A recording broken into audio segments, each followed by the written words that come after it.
The internet allows unhappy, frightened people living thousands of miles apart to find one another and share their mutual fear that they are being conspired against. Hi, everybody. Hi, everybody. Nice to be back with you. Well,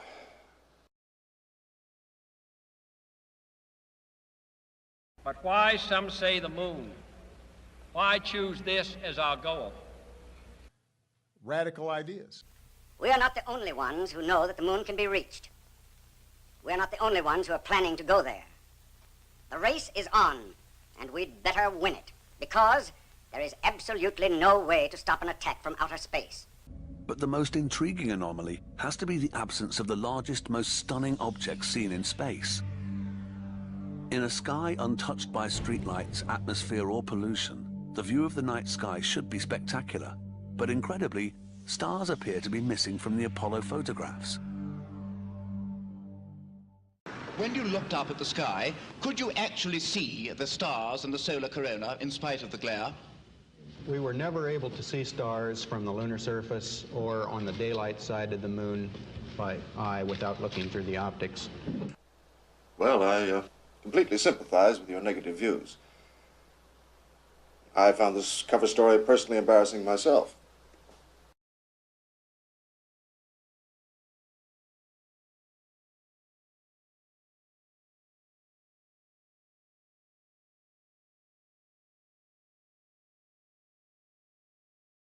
I see no need for further discussion. Thanks to science, man's vision of the future was clear and optimistic. And nowhere was optimism more apparent than America. They had been brainwashed and programmed. Do we go to lunch, or do we go to the moon? We choose to go to the moon.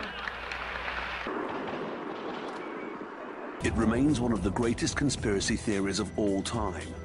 Let us never tolerate outrageous conspiracy theories. Born in an era of global political suspicion. Conspiracy theories. It's hard to talk when you're teabagging. That's how bad it's got. We've lost faith in government agencies to such an extent that we now think they're capable of anything, no matter how horrendous.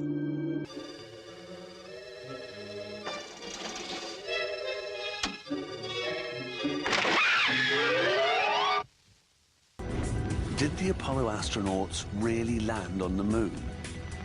What in blazes are you driving at now? The moon.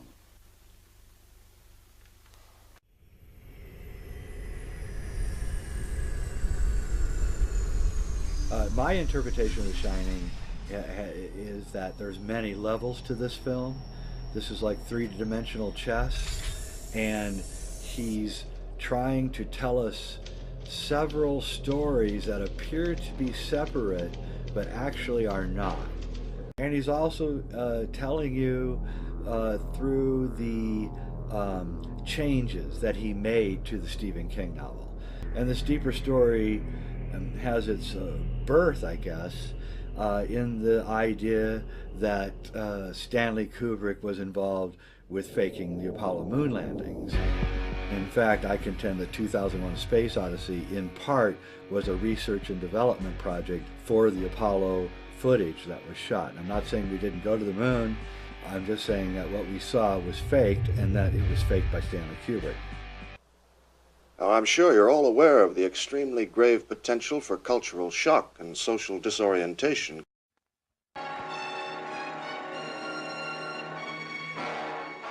Checking every detail 1,000 times, and a desperate struggle to convince the skeptical. Malicious lies.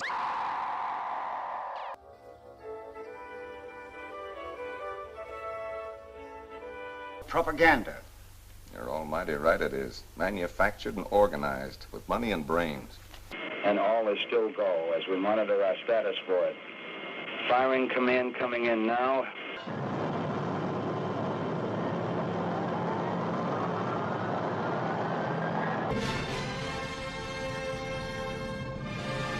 The moon was a metaphor for the impossible. And suddenly people did it. It isn't real. And so he does this in our dome.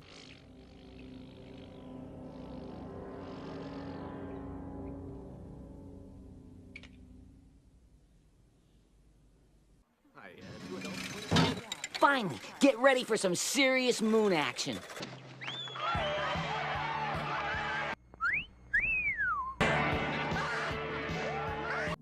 Sorry about this. I know it's a bit silly.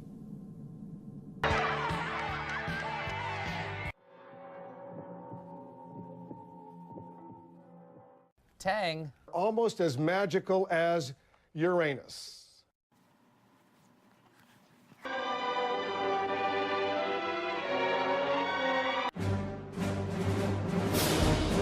Somebody's out to get us.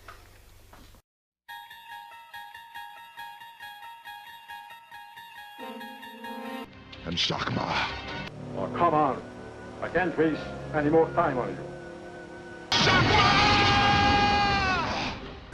These hoax conspiracy propagators are doing a tremendous disservice to the young people of our future. But I think a large part of it is just cultural vandalism. Cultural vandal, I like it.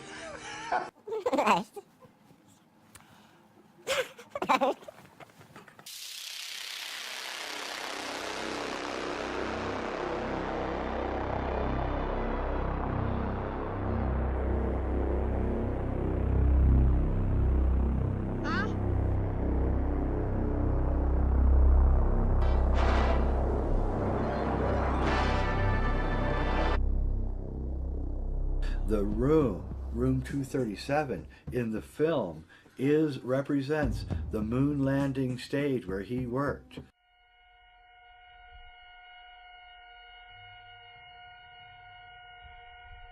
The mean distance of the moon from the Earth is exactly 237,000 miles. So he changed that so that you would understand that this was the moon room.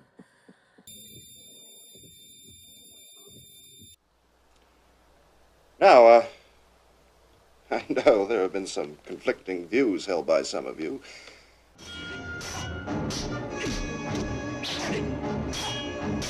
The usual crowd of fools and charlatans, I say. The world's largest optical interferometer. Now, this is a funny thing here. Now, what is this? Help! Mr. Fisk, help! There's light in the sack all which way, help! The great Neil deGrasse Tyson. Good evening, Your Grace.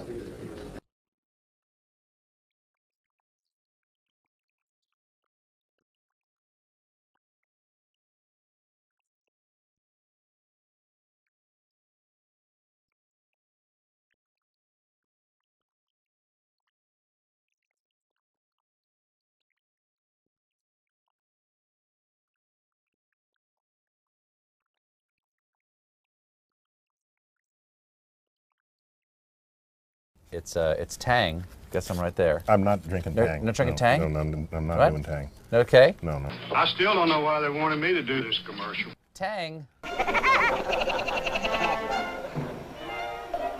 a busy man. Dragging me all the way down here to talk about a rocket to the moon. It's ridiculous. Comic book stuff. I wasn't sure I was right for the first hour. I wasn't sure that I had actually, I wasn't sure if I was blurring the line between what I wanted to see and what I was seeing. And then... Congratulations on your discovery, which may well prove to be among the most significant in the history of science.